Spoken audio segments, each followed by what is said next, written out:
Hello everybody and welcome back to my channel, or welcome back to my podcast, because some of you might be listening to this on my Written in the Stars by Rux podcast, which I launched a few weeks ago. If you haven't checked it out yet, what are you waiting for? It's available on Apple Podcasts, Spotify, and Google Podcasts. So welcome back to Written in the Stars by Rux. Today we are going to be talking about a natal chart topic, and more specifically how you can interpret planets in the natal chart placed in the sign of Aquarius. So we are going to be going through the 7 traditional planets. We're not going to be talking too much about the transpersonal planets because those operate more at a collective and societal level, and their placement by sign, no matter what sign they're placed in, is less telling than their placement by house. But we are going to be diving into how you can interpret the Sun, the Moon, Mercury, Venus, Mars, Jupiter, and Saturn in Aquarius in your natal chart, or in someone else's natal chart for that matter. Now, before we dive into the astrology topic of today, I have a few important things that I would like to mention. The first one is the following. I am a Western tropical astrologer, therefore all the videos, all the podcasts on my channel, on my podcast, they are all based on Western tropical modern astrology, with a little bit of Hellenistic astrology in there as well, just for the spice of it. Secondly, for those of you who are interested in working with me for personalized readings and one-to-one consultations, which is something that I have been working with clients for years now, you can find me on my website, which is Written in the Stars astrology.com. There are multiple types of readings that you can purchase from my website, and you can choose from 2 options. The first option is live Zoom call. The second option, if you prefer it, is audio recorded only reading. Without further ado, let us dive into how you can interpret planets in Aquarius in your chart or in someone else's chart. Now, first and foremost, let's talk a little bit about these 2 elements that we are analyzing today. So in natal chart interpretation, the most important element is by far, the planets.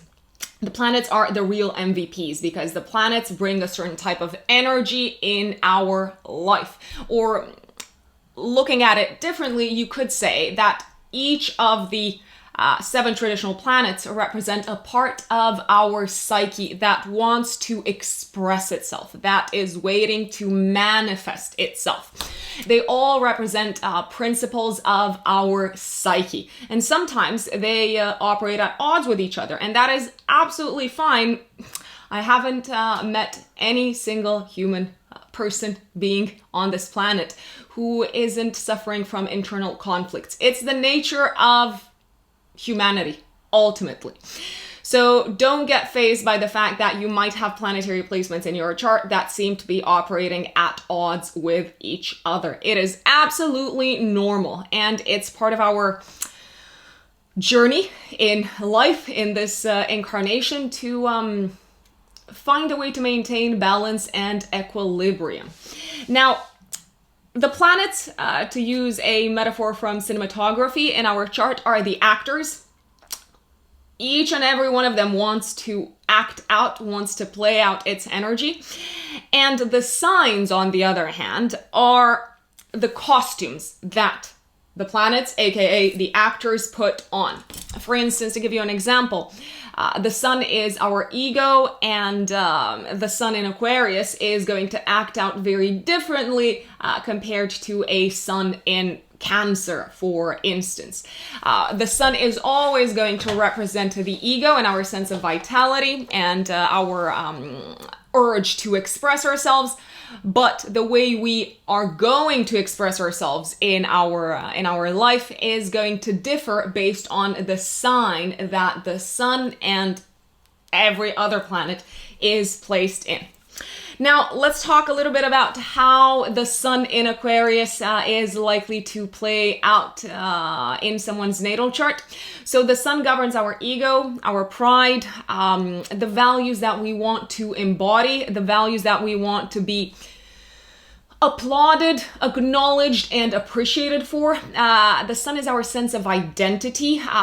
It's our hero journey in this lifetime. It's also what we aspire to be. So we become our sun, or we try at least, to become our sun throughout our lives. Now, a sun in Aquarius may pride itself on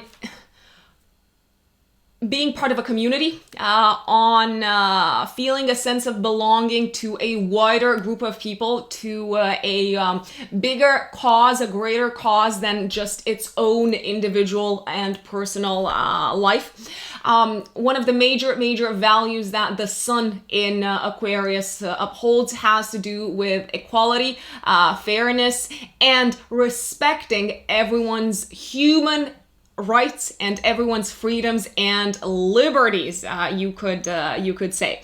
The sun in Aquarius also values a sense of friendship and community and bringing people together, and generally tends to identify with the groups of people that it belongs to, because the sun gives us our sense of identity, and Aquarius is a sign that is very much concerned with social or humanitarian causes, friends, groups of people, technology, the future, and progress.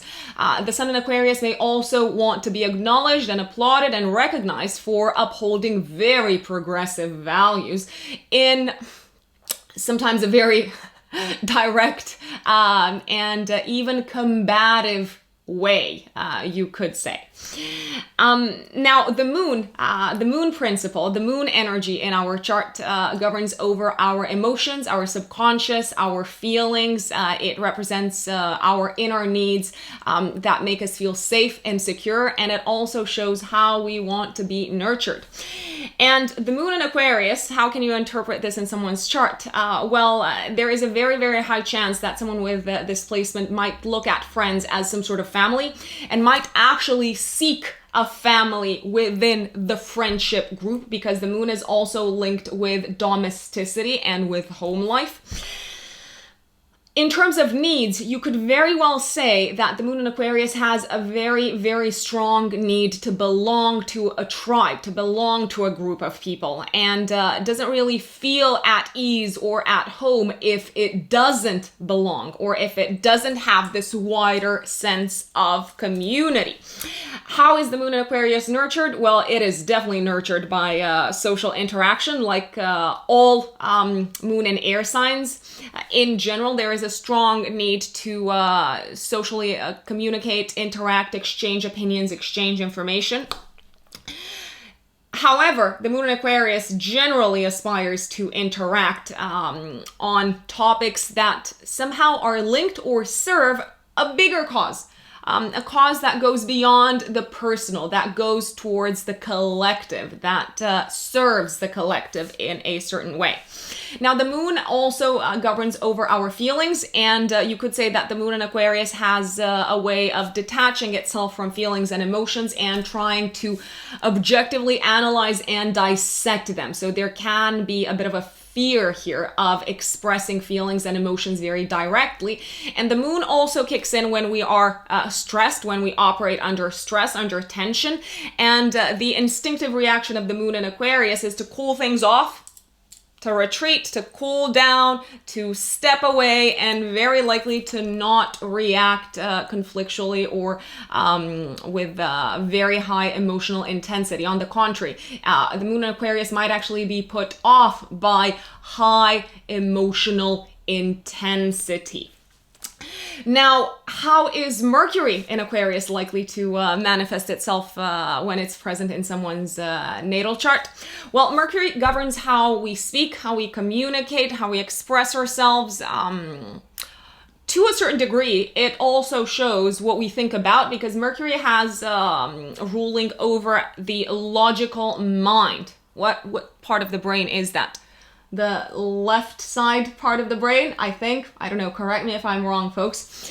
The not the creative part of the brain, the logical part of the brain. That's what Mercury has domain over. So how does Mercury in Aquarius express itself? Well, generally this placement is associated with having a certain ease, of finding it quite easy to grasp abstract concepts, to grasp technological concepts quite easily, to talk and communicate about technological or very scientific concepts.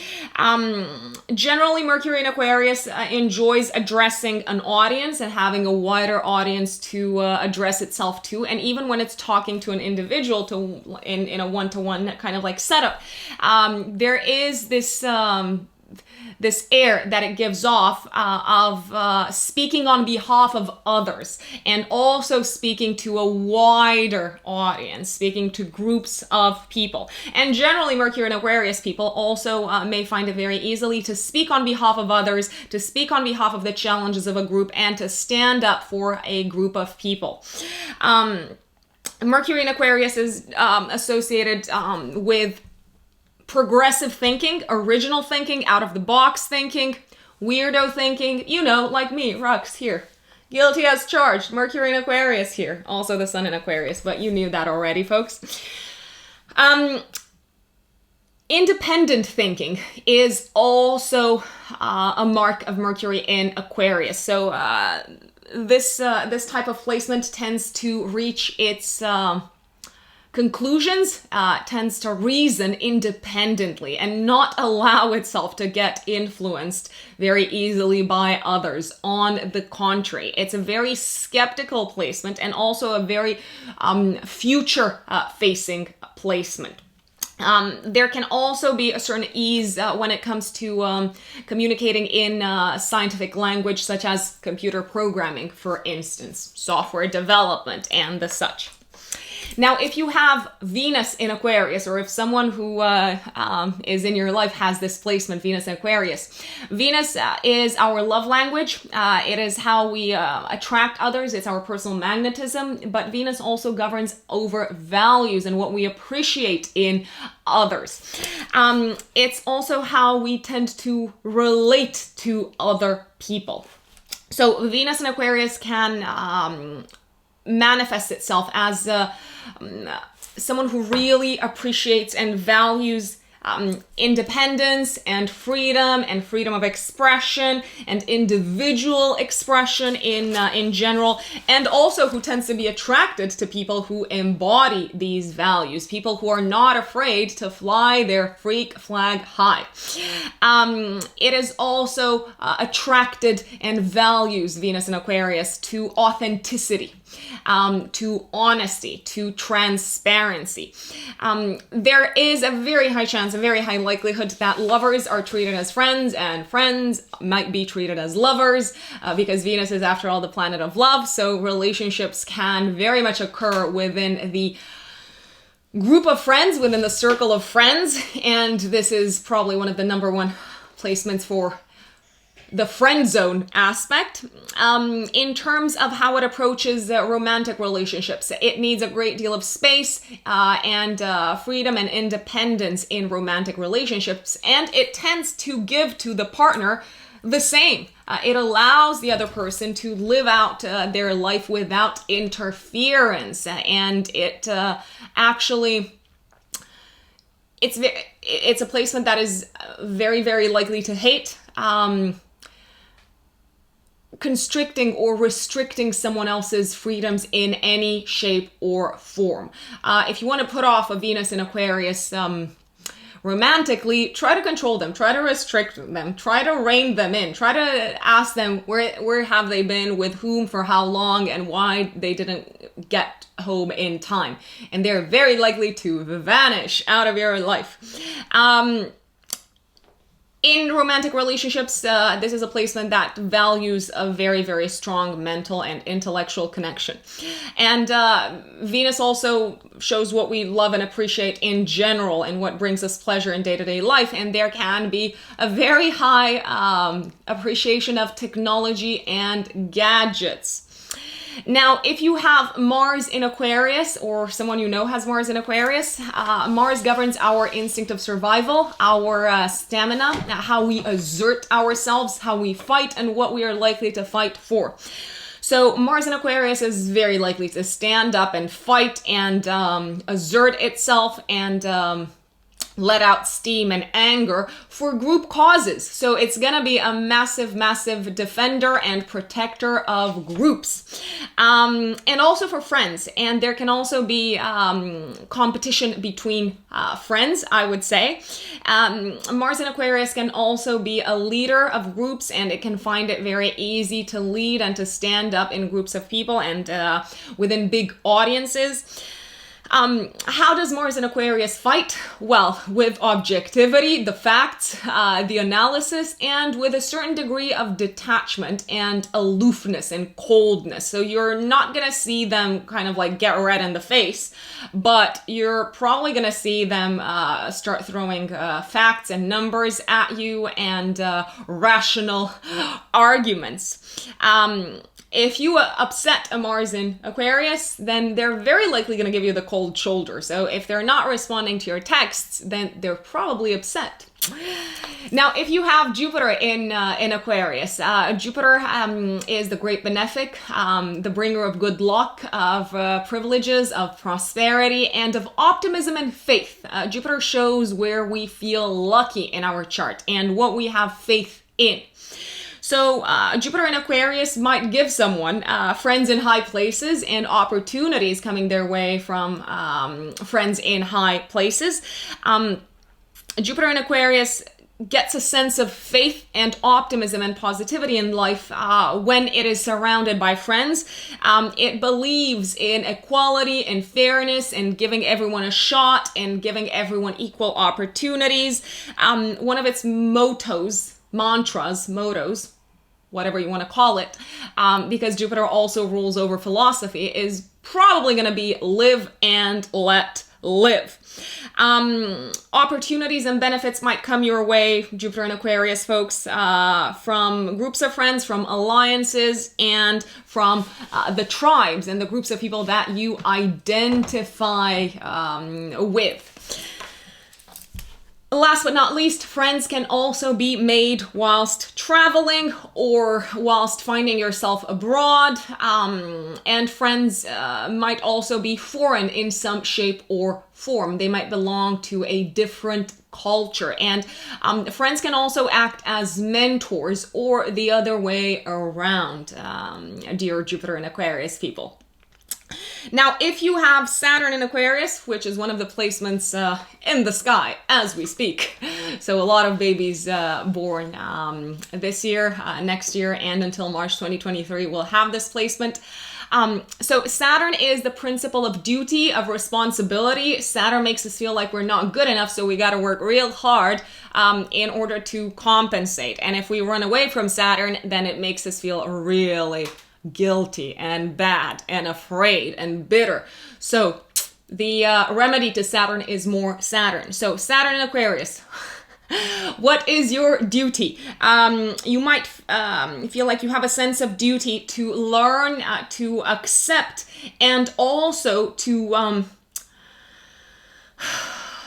bring into the mainstream those that choose to live an alternative lifestyle, a conventional lifestyle, those who choose to live outside of the conventional norms, and to help in some way for them to be integrated within the mainstream structures and rules and conventions and society. Because Saturn also has governance over traditions and laws and structures in society. There can also be a duty to understand and bring into the 3D reality, our material reality, the future and progressive ideas. Very, very Aquarian indeed. There might also be a karmic duty towards helping fulfill a wider humanitarian goal. And this is very likely going to form part in some shape or form of the career path that you choose, because Saturn is also linked to career. To contribute in a tangible, practical way to a greater social humanitarian goal. And if you are not doing that, then you might feel like there's something missing in your life. Last but not least, Saturn and Aquarius folks have a karmic duty to help reform an existing old school structure. Now, I'm not gonna take you through lists and lists of very well-known Aquarian folk out there. You probably have your own lists, those of you who are listening to this, but some famous Aquarius sons are obviously Abraham Lincoln, Charles Darwin, Galileo Galilei, Rosa Parks, Toni Morrison, Thomas Edison, of course, and I found it very interesting the fact that Dmitry Mendeleev, the famous Russian chemist who created the periodic table of elements, had his moon, Mercury, Venus, and sun.